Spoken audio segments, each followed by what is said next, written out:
kami. Tapos nakita ko na sila Victoriano from high school.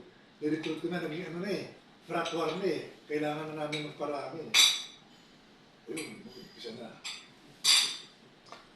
Tapos yung ano naman, yung ang tawag dito, yung call sign ng mga kaibigan. Yung ano natin, yung password natin, umpisa yan. Doon tayo sa amin. Hindi rambo na. Sumama sa atin ng Apo. Tsaka Kappa FC doon. Ang chapter natin doon, UST Mapua sa Sebastian. So magkikita-kita tayo dito. Dito na kami sa rito, punta tayo kami rito. Maglagay tayo ng panyo. Hindi ka tayo magkakilala eh. Pati Apo eh.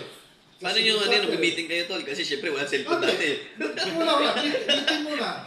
Bawal kami dito sa recto. Dito tayo magkita-kita. Okay, sige, dito tayo. Kung saan nauna kami, siguro mga 16 kami, ang college lang na mga 5 kami, lahat sila dyan mga kasama ko.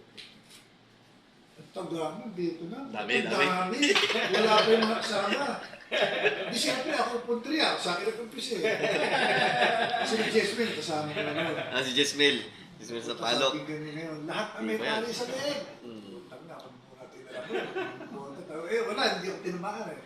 Ang ginawa namin, may mga kadena rin kami tuko. Usupin na natin. Nilusog namin. Nilusog na namin. Siyempre, tendency, pag ikaw lumusog, tatakbo ka laban. Ayun, puta. Tapos na, tapos, tsaka dumating yung mga brads sa ibang Apo.